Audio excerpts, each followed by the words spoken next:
अभिनव झा की इस अनोखी कक्षा में आपका फिर से एक बार स्वागत है। हम लोग लास्ट वीडियो में देख रहे थे हमारे फटाफट अमेंडमेंट्स के रिस्पेक्ट में टैक्सेशन ऑन एक्रिएटेड इनकम, एक्रिएटेड इनकम पर टैक्सेशन के रिस्पेक्ट में। यहाँ पर मैंने आपको क्या क्या बताई थी, मैं वापस से उस बात को बता के फिर आगे बढ़ूंगा। यहाँ पर आपको ध्यान देना है 12AA का जो ट्रस्ट या इंस्टीट्यूशन होता है, कौन होता है? 12AA में रजिस्टर्ड ट्रस्ट या इंस्टीट्यूशन होता है। उसके कमर को तोड़ने के लिए ये सेक्शन आया 115 TD। तो उसका कमर जो होता है 12AA का ट्रस्ट या इंस्टीट्यूशन का कमर जो है तोड़ दो, TD। अभी आईपीसी के एक बच्चे का मेल आया था मेरे पास। उस बच्चे ने बोला कि सर आप जो कहानी बताते हो वो एग्जाम में लिखेंगे तो 0/0 मार्क्स होगा। ठीक है, तो ऑब्वियसली 0/0 मार्क्स होगा क्योंकि ये कमर तोड़ दो, ये कहानी ये तो सिर्फ याद करने के लिए मैंने बताया। आपको लिखना है सेक्शन 115 TD और टाइम पे आपको रिकॉल हो जाए, इसीलिए मैं मेमोरी टेक्निक का प्रयोग करता हूँ। जो मेमोरी टेक्निक का मैं प्रयोग करता हूँ उसको एसोसिएशन मेथड बोलते हैं या फिर चेन मेथड या लिंक मेथड के नाम से भी जाना जाता है। इससे किसी चीज़ से आप इस चीज़ को लिंक कर देते हो। तो 115 TD किसका कमर तोड़ा? तो 112AA का। तो आपको अच्छा लगा सुनने में भी और आपको याद भी हो गया। अभी 115 TD सेक्शन भी आप नहीं भूलोगे। तो आपको ये कहानी थोड़ी ना एग्जाम में लिखनी है। तो यानी कि वो आईपीसी का बच्चा था, इसीलिए उसको हम लोग क्या बोलेंगे? बच्चा था वो आईपीसी का, इसीलिए उसने मुझसे मेल करके ऐसा क्वेश्चन पूछा। तो 12AA का जो ट्रस्ट या इंस्टीट्यूशन होता है उसका कमर तोड़ने के लिए सेक्शन है 115 TD। ये सेक्शन क्या बोलता है? कुछ परिस्थितियों में स्पेसिफाइड डेट को आपका एक्रिएटेड इनकम कैलकुलेट किया जाएगा और उस पर आपको एक्रिएटेड इनकम पर मैक्सिमम मार्जिनल रेट से टैक्स देना पड़ेगा, यानी कि 35.535% से आपको टैक्स देना पड़ेगा। ठीक है, ट्रस्ट या इंस्टीट्यूशन को किस कंडीशन में, किस सिचुएशन में, ये सारी कहानी हम लोग यहाँ पर देखेंगे। पहले जान लेते हैं कि एक्रिएटेड इनकम होता क्या है। एक्रिएटेड इनकम क्या होता है? एक स्पेसिफाइड डेट होता है। स्पेसिफाइड डेट के दिन एक स्पेसिफाइड डेट होता है। ठीक है, उस स्पेसिफाइड डेट के दिन जितने भी आपके ट्रस्ट या इंस्टीट्यूशन का, जो ट्रस्ट या इंस्टीट्यूशन 12AA वाला है, उसका जितना भी एसेट्स होता है उसका फेयर मार्केट वैल्यू कैलकुलेट किया जाता है। एसेट्स का फेयर मार्केट वैल्यू डिटरमाइन किया जाता है। अब ये एसेट्स में तीन बातें नहीं आती हैं, तीन चीज़ों को माफ़ कर दिया जाता है, बख्श दिया जाता है यहाँ पर। ऐसा एसेट्स जो कि एग्रीकल्चर इनकम से खरीदा गया था, ऐसा एसेट्स जो कि एग्रीकल्चर इनकम से खरीदा गया था, उसको यहाँ पर नहीं लेते हैं फेयर मार्केट वैल्यू डिटरमाइन करने के लिए। दूसरा कि जिस दिन ट्रस्ट का क्रिएशन हुआ था, क्रिएट किया गया था ट्रस्ट को, और जिस दिन इसका 12AA का रजिस्ट्रेशन इफेक्टिव हुआ, 12AA का रजिस्ट्रेशन इफेक्टिव हुआ, इफेक्टिव डेट इफेक्टिव हुआ, उस दिन के बीच में, क्रिएट होने के दिन से लेकर इफेक्टिव होने के दिन के बीच में जो एसेट्स खरीदा था उसको भी यहाँ पर नहीं लेते हैं। ठीक है, तो पहला एग्रीकल्चर इनकम से खरीदा हुआ एसेट्स को नहीं लेते हैं। दूसरा क्रिएशन के दिन से लेकर इफेक्टिव होने के दिन तक जो एसेट्स खरीदा गया है उसको नहीं लेते हैं। और तीसरा कौन से एसेट्स को नहीं लेते हैं? अगर डिसोल्यूशन होता है, इस ट्रस्ट या इंस्टीट्यूशन का डिसोल्यूशन का मामला है, तो डिसोल्यूशन के वाले मंथ, जिस मंथ में डिसोल्यूशन हुआ है उसके एंड के, डिसोल्यूशन वाले मंथ एंड के 12 महीने के भीतर में, 12 महीनों के अंदर में इसने अपना एसेट्स जो है वो किसको दे दिया है? या तो 12AA वाले दूसरे ट्रस्ट को दे दिया है, या फिर 23C वाले जो नोटिफाइड जो ऑर्गेनाइजेशन होते हैं, चैरिटेबल या रिलीजियस ऑर्गेनाइजेशन या ट्रस्ट होते हैं या इंस्टीट्यूशन होते हैं, सेंट्रल गवर्नमेंट नोटिफाई करती है, उसको दे दिया है। मतलब 12AA वाले को दे दो या 1023C वाले को दे दो। जिस मंथ में आपका डिसोल्यूशन हुआ है उस मंथ के 12 महीने के अंदर में, तो उस परिस्थिति में क्या होगा? इनको डिस्ट्रीब्यूट कर दिया, तो उस परिस्थिति में आप जो है एक्रिएटेड इनकम नहीं माने जाओगे। और अगर थोड़ा ही डिस्ट्रीब्यूट किया है तो उस एसेट्स को हम लोग एक्सक्लूड कर देंगे यहाँ से। इसीलिए ये बात लिखनी जरूरी थी। तो सारे एसेट्स को ध्यान दें, यहाँ पर सारे एसेट्स को एक्सेप्ट ये तीन वाले को, ACD। ठीक है, अब ACD इसको छोड़कर, ए से एग्रीकल्चर इनकम, सी से क्रिएशन वाले दिन से लेकर इफेक्टिव होने वाले दिन तक के बीच में जो एसेट्स खरीदा, और डिसोल्यूशन के 12 महीने के अंदर अंदर में जो एसेट्स, डिसोल्यूशन वाले मंथ एंड के 12 महीने के अंदर अंदर में जो एसेट्स डिस्ट्रीब्यूट कर दिया 12AA वाले संस्थान को या फिर 1023C वाले संस्थान को, वो सारे एसेट्स में से, अब इसमें से हम लोगों को ये सारे एसेट्स में से लाइबिलिटीज़ को माइनस करनी है। ये एसेट्स का फेयर मार्केट वैल्यू किस दिन का लेंगे? तो वो आपका स्पेसिफाइड डेट होगा, वैल्यूएशन डेट होगा, वो हम उसके बारे में विशेष चर्चा बाद में करेंगे। ठीक है, तो यहाँ पर माइनस कर देंगे इनकी टोटल लाइबिलिटीज़ को। जब इनकी लायबिलिटीज़ को माइनस कर दी गई तो जो भी अमाउंट आया उसको बोला जाएगा एक्रिएटेड इनकम। अब ये किस दिन की ली जाएगी वो हम लोग थोड़ी देर में जानेंगे। एक्रिएटेड इनकम बोला जाएगा और यही 115 टीडी बोलता है कि मैक्सिमम मार्जिनल रेट से आपको चार्जेबल होगा, मैक्सिमम मार्जिनल रेट से आपको चार्जेबल होगा। ठीक है, ये एक्रिएटेड इनकम पर टैक्स लग जाएगा आपको मैक्सिमम मार्जिनल रेट से। कब लगेगा, कैसे लगेगा, उसके बारे में हम लोग अब पूरी कहानी जानेंगे। यहाँ पर बात आती है कि इनको एक्रिएटेड इनकम पर इनका टैक्स क्यों लगा। सबसे पहली बात आती है, सबसे पहले ये जो 12AA वाले ट्रस्ट या इंस्टीट्यूशन थे उसका फॉर्म बदल गया, कन्वर्ट हो गया, फॉर्म बदल गया।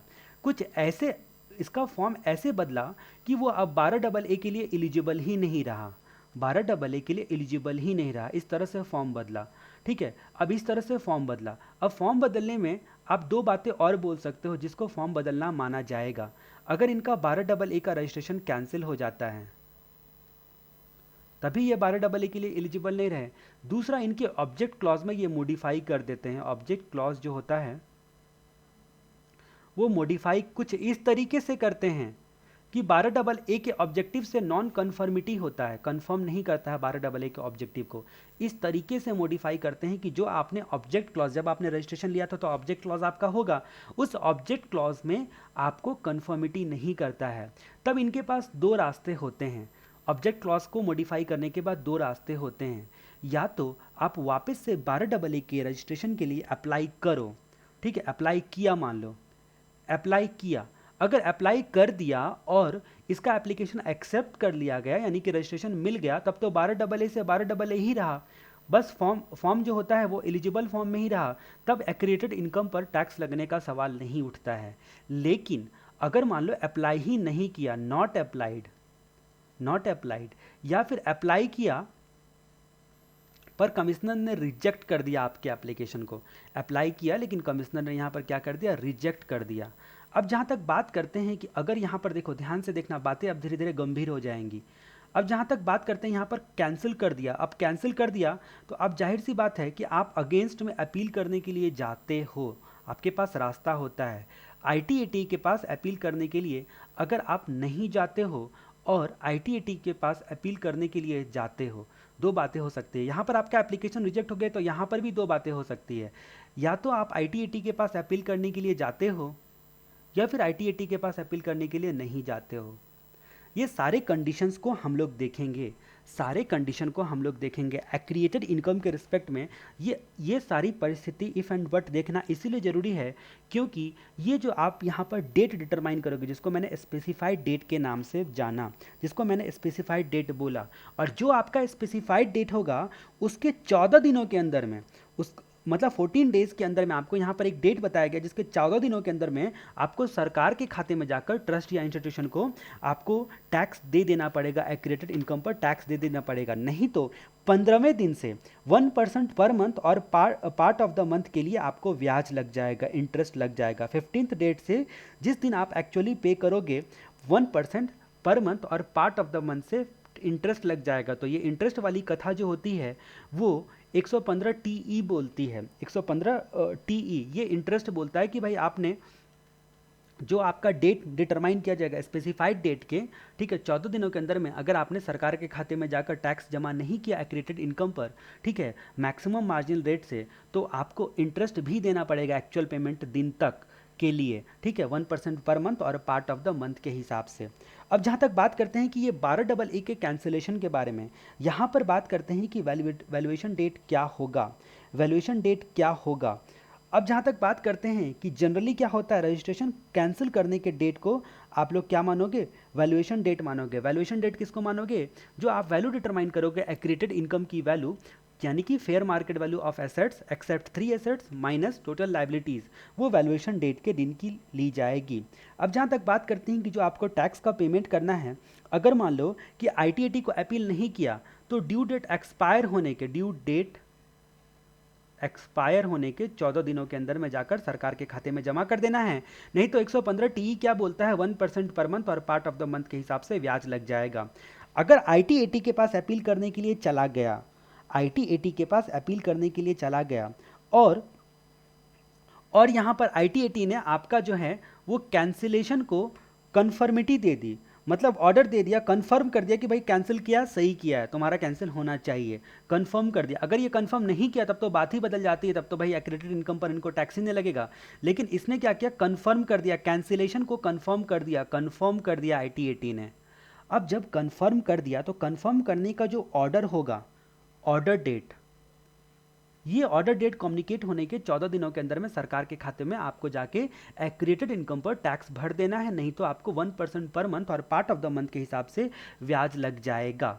ठीक है, अब जहाँ तक बात हम लोग करते हैं कि ये आपका कन्वर्जन वाला जो केस था, कन्वर्जन वाले केस में बात करते हैं कि अगर मान लो ऑब्जेक्ट क्लॉज में मॉडिफिकेशन किया और आपने फ्रेश रजिस्ट्रेशन के लिए अप्लाई ही नहीं किया, तो जिस प्रीवियस ईयर में आपने क्या किया था, जिस प्रीवियस ईयर में आपने ऑब्जेक्ट क्लॉज को बदला था, उसके एंड के 14 डेज के अंदर में, ठीक है, जाकर आपको क्या करना है, टैक्स दे देना है, नहीं तो आपको ब्याज लग जाएगा 115 TE के तहत।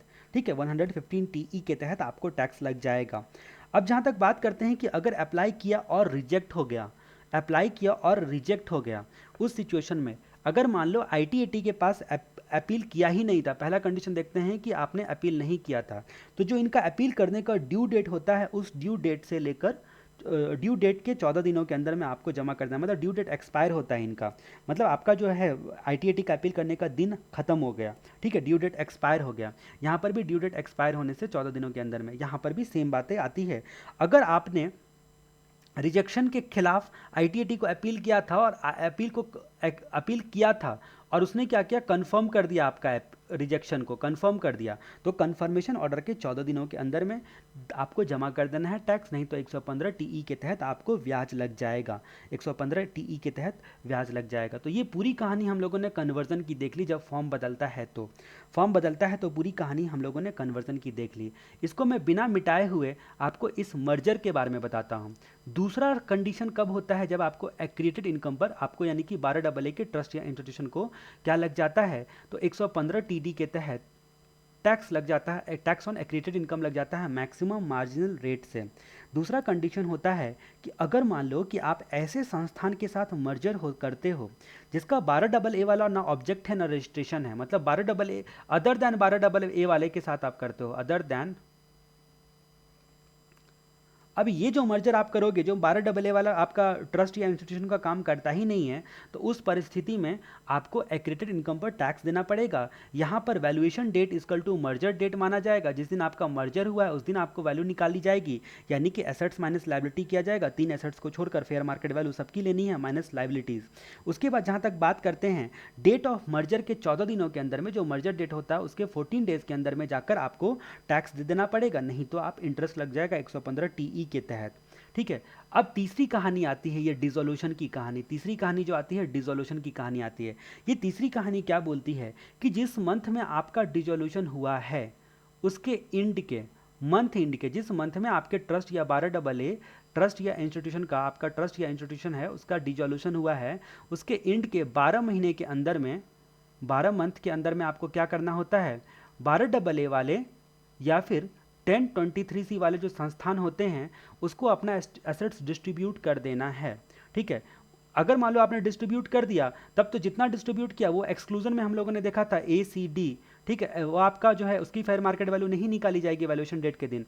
लेकिन अगर मान लो कि आपने डिस्ट्रीब्यूट नहीं किया, ठीक है, फुल या पार्ट, तो ऐसी परिस्थिति में क्या होगा, एक्रिएटेड इनकम पर जितना डिस्ट्रीब्यूट नहीं किया, ठीक है, उस इनकम की फेयर मार्केट वैल्यू निकाली जाएगी, एसेट्स की फेयर मार्केट वैल्यू निकाली जाएगी, उसमें लाइबिलिटी जो इनका होता है वो डिडक्ट किया जाएगा, एक्रिएटेड इनकम पर आपको टैक्स देना पड़ेगा। ठीक है, 115 TD के तहत, 115 TD के तहत। ठीक है, अब जहाँ तक यहाँ पर टैक्स देना पड़ेगा, यहाँ पर आपको ये जो 12 महीने एक्सपायर होते हैं इसके 14 दिनों के अंदर में, 14 डेज के अंदर में टैक्स देना पड़ेगा, नहीं तो 15th डे से आपको एक्चुअल पेमेंट दिन तक 115 TE के तहत 1% पर मंथ और पार्ट ऑफ द मंथ का इंटरेस्ट लग जाएगा, यानी कि आपको ब्याज लग जाएगा।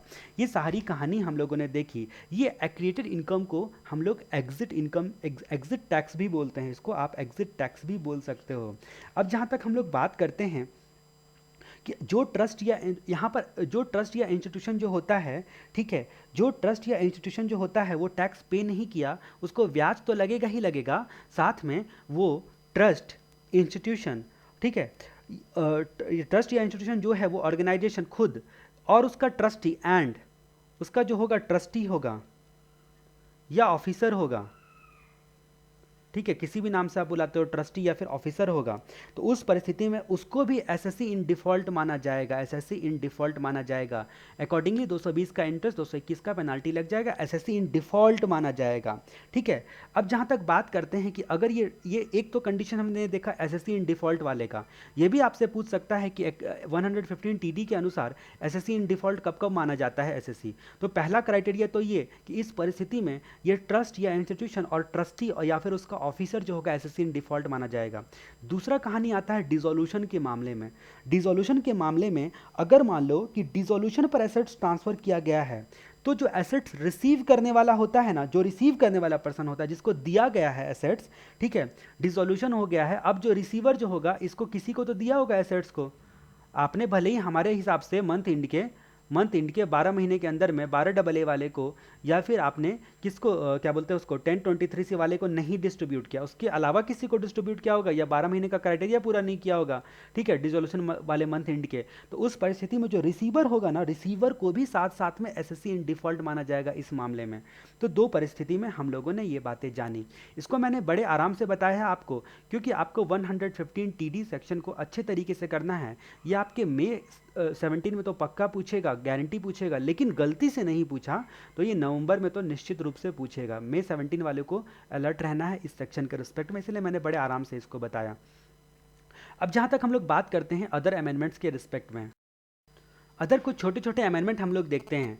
जहाँ तक बात करते हैं सरचार्ज के रिस्पेक्ट में, अगर मान लो कि एक इंडिविजुअल है, उसका इनकम जो होता है वो 1 करोड़ से एक्सीड करता है तो उसको सरचार्ज लगेगा। ठीक है, सरचार्ज लगेगा 1 करोड़ से एक्सीड करता है तो। अब यहाँ पर सरचार्ज का रेट इंडिविजुअल के रिस्पेक्ट में, अगर उसका इनकम 1 करोड़ से एक्सीड करता है तो उस परिस्थिति में आपको 15% कर दिया गया है, 15% कर दिया गया है सरचार्ज, इसको 15% के रेट से लगेगा। डोमेस्टिक कंपनी के रिस्पेक्ट में जहाँ तक बात करते हैं कि अगर डोमेस्टिक कंपनी का सबसे पहले चेक करना है इसका प्रीवियस ईयर का या प्रीवियस ईयर 14-15 का, प्रीवियस ईयर 14-15 का टर्नओवर या फिर ग्रॉस रिसीट, टर्नओवर या फिर ग्रॉस रिसीट अगर मान लो कि अप टू 5 करोड़ था, अप टू 5 करोड़ था, यानी कि 5 करोड़ से एक्सीड नहीं करता, अप टू 5 करोड़ था, तो उस सिचुएशन में इनको 29% से टैक्स लगेगा। अब इसके अलावा कोई भी केस होगा तो उस सिचुएशन में 30% से टैक्स लगेगा। तो अगर डोमेस्टिक कंपनी का सवाल है तो डोमेस्टिक कंपनी का अगर प्रीवियस ईयर 14-15 का टर्नओवर या ग्रॉस रिसीट 5 करोड़ तक होगा, उससे बढ़ेगा नहीं, तो 29% के रेट से टैक्स लगेगा, अदर केस में 30% से टैक्स लगेगा। ये आपके अमेंडमेंट में बताया गया। अब जहाँ तक हम लोग बात करते हैं, अगला अमेंडमेंट होता है आपका रिबेट के रिस्पेक्ट में। रिबेट यहाँ पर क्या बताया गया कि अगर कोई बंदा रेसिडेंट है प्लस इंडिविजुअल है, रेसिडेंट है प्लस इंडिविजुअल है, प्लस इनका जो इनकम होता है, टोटल इनकम वो अप टू 5 लाख है, अप टू ₹5 लाख है, यानी कि आपके फर्स्ट स्लैब में ही कवर करता है। ठीक है, फर्स्ट स्लैब में ही कवर करता है, तो उसको जितना भी टैक्स पेमेंट करना पड़ेगा 100% टैक्स या फिर 5,000, सॉरी यहाँ पर 5,000 लोअर का रिबेट मिलेगा, लोअर का रिबेट मिलेगा। ये अमेंडमेंट करके 5,000 बताया गया। अब जहाँ तक हम लोग बात करते हैं हमारे अगले अमेंडमेंट के रिस्पेक्ट में, टैक्सेशन ऑफ डिविडेंड के रिस्पेक्ट में एक बड़ा अमेंडमेंट आया 115 BBDA। अब जैसा कि पता है आपको कि इनकम टैक्स में सबसे ज़्यादा आफत जो आती है वो डोमेस्टिक कंपनी को आती है। किसको आती है? तो डोमेस्टिक कंपनी को आती है, डोमेस्टिक कंपनी को आती है। अब जहाँ तक बात करते हैं कि अगर मान लो कि जो डोमेस्टिक कंपनी होती है उससे अगर डिविडेंड रिसीव होता है, आपको पता है कि अगर डोमेस्टिक कंपनी डिविडेंड को डिस्ट्रीब्यूट करती है तो इसको 115 ओ के तहत टैक्स लग जाता है। ठीक है, डिविडेंड डिस्ट्रीब्यूशन टैक्स या कॉर्पोरेट डिविडेंड टैक्स या सीडीटी वगैरह नाम से आप जानते हो। ये टैक्स इसको तो एज इट इज लगेगा ही, ये टैक्स एज इट इज लगेगा ही, इसकी बात हम लोग यहाँ पर नहीं कर रहे हैं। 115 BBDA हम लोग बात कर रहे हैं कि अगर इस जो डिविडेंड का रिसीवर जो होता है वो इंडिविजुअल या फिर हफ या फिर फर्म है, तो इंडिविजुअल जो रिसीवर होता है वो इंडिविजुअल हफ या फर्म है, तो साथ में रेसिडेंट है, तो साथ में क्या है? रेसिडेंट है, तो ठीक है, जो कि रेसिडेंट है, इंडिविजुअल हफ या फर्म जो होता है वो रेसिडेंट है, तो आपका टैक्स जो इनके हैंड में जो डिविडेंड रिसीव होगा, ठीक है, तो वो up to 10 lakh, up to ₹10 lakh, यहाँ पर 10 के 34 में इनके हैंड में एग्जम्प्टेड हो जाएगा। लेकिन इससे ज़्यादा अगर रिसीव करेंगे, अबव जो रिसीव करेंगे, तो इस पर 115 BBDA अट्रैक्ट हो जाएगा, BBDA। ठीक है, BBDA अट्रैक्ट हो जाएगा और 10% प्लस सेस वगैरह जो है आपको लग जाएगा, 10% से टैक्स लग जाएगा। अब जहाँ तक बात करते हैं कि इनको जो रिसीव हुआ है अबव 10 लाख, 10 लाख से ऊपर, उस पर बिना किसी एक्सपेंस का डिडक्शन दिए हुए ग्रॉस बेसिस पर टैक्स लगेगा। और ये लोग अगर एक से ज़्यादा डोमेस्टिक कंपनी से रिसीव करते हैं तभी भी ये 10 लाख का जो है लिमिट टोटल बेसिस पर देखा जाएगा। अगर एक या ज़्यादा कंपनी से डिविडेंड मिलता है तो उसको भी कंसिडर किया जाएगा। अब एक हल्का ही अमेंडमेंट हम लोग देखते हैं जो कि ट्रांसफर प्राइसिंग के रिस्पेक्ट में था, ट्रांसफर प्राइसिंग के रिस्पेक्ट में था। रेफरेंस दिया जाता है ट्रांसफर प्राइसिंग ऑफिसर को, ठीक है। अब जो रेफरेंस दिया जाता है ट्रांसफर प्राइसिंग ऑफिसर को, उसके रिस्पेक्ट में जो ट्रांसफर प्राइस डिटरमाइन करने के लिए, तो इनको जो अपना रिपोर्ट देना होता है, वो आपका लॉ क्या कहता है, वो आपका प्रोविजन क्या बोलता है कि 153 या फिर 153 बी में जो टाइम लिमिट दिया गया है, उसके असेसमेंट या रीअसेसमेंट कंप्लीट होने से पहले पहले अपना ऑर्डर इनको पास करना पड़ता है ट्रांसफर प्राइसिंग ऑफिसर को। अगर मान लो जो भी असेसमेंट था वो किसी कोर्ट का स्टे ऑर्डर की वजह से या फिर double taxation avoidance agreement DTAA के कारण, इंफॉर्मेशन एक्सचेंज करने के कारण ये सारे डिले होते हैं, तो कम से कम इनको 60 दिनों का समय दिया जाएगा। अगर इनको 60 दिनों का समय नहीं मिलता है ट्रांसफर प्राइसिंग ऑफिसर को अपना ऑर्डर पास करने के लिए मिनिमम, तो उसको एक्सटेंड कर दिया जाएगा 60 डेज में। ये आपका हाल फिलहाल का अमेंडमेंट था, ठीक है। अब हम लोग बात करते हैं 271AA के रिस्पेक्ट में, फेलियर टू रिपोर्ट और फर्निश करेक्ट इन्फॉर्मेशन या डॉक्यूमेंट। इन्फॉर्मेशन या डॉक्यूमेंट आपका फर्निश करना पड़ता है, ठीक है। आपके 92D सेक्शन में दिया गया है, इन्फॉर्मेशन या डॉक्यूमेंट जो होता है वो फर्निश करना पड़ता है किसको, तो ट्रांसफर प्राइसिंग के रिस्पेक्ट में जो SSC होते हैं उसको फर्निश करना पड़ता है। अब यहाँ पर एक सेक्शन आता है 271AA, अगर फर्निश वगैरह सब नहीं किया तो उसके रिस्पेक्ट में आपको क्या होता है, इंटरेस्ट लगता है। सब केस में कॉमन क्या है कि 2% ऑफ ट्रांजैक्शन वैल्यू का आपको क्या लगेगा, 2% ऑफ ट्रांजैक्शन वैल्यू, 2% ऑफ जो ट्रांजैक्शन वैल्यू है, जो ट्रांसफर प्राइसिंग में जो ट्रांजैक्शन हुआ है उसकी जो वैल्यू है उसका 2% जो है वो आपको क्या लगेगा, पेनाल्टी लगेगा। अब ये पेनाल्टी किस किस केस में लगेगा, पेनाल्टी किस किस केस में लगेगा। अगर मान लो कि 92D का जो डॉक्यूमेंट मैंने आपको बोला वो 92D में आपको डॉक्यूमेंट जो होता है, रिकॉर्ड एंड डॉक्यूमेंट मेंटेन करना पड़ता है, तो अगर मेंटेन नहीं किया तो, पहली बात तो है मेंटेन नहीं किया तो, ठीक है। अब ये बात पहले से दी गई थी। अब जो दूसरा पोर्शन हम लोग देखने के लिए जा रहे हैं वो हाल में आपका फाइनेंस एक्ट 2016 में डाला गया है। अब जहाँ तक बात करते हैं कि ट्रांजैक्शन को रिपोर्ट नहीं किया तो, फेल टू रिपोर्ट ट्रांजैक्शन, ये फेल रिपोर्ट ट्रांजैक्शन को रिपोर्ट नहीं किया तो 2% ऑफ ट्रांजैक्शन वैल्यू। और तीसरी कथा आती है कि मान लो कि करेक्ट इंफॉर्मेशन डॉक्यूमेंट फर्निश या मेंटेन नहीं किया, तो करेक्ट इंफॉर्मेशन या डॉक्यूमेंट आपको मेंटेन भी करना है और फर्निश भी करना है, तो अगर नहीं किए तो 2% ऑफ ट्रांजैक्शन वैल्यू की पेनाल्टी लग जाएगी। ये आपको हाल फिलहाल के अमेंडमेंट में बताया गया। आगे हम लोग अगले वीडियो में कवर करेंगे। अगला वीडियो भी काफ़ी इंपॉर्टेंट होगा, आपका इक्वलाइजेशन लेवी के बारे में देखेंगे, बिजनेस ट्रस्ट के बारे में देखेंगे, मैट के बारे में देखेंगे और डिडक्शन के बारे में देखेंगे, और उसके बाद असेसमेंट प्रोसीजर के बारे में देखेंगे।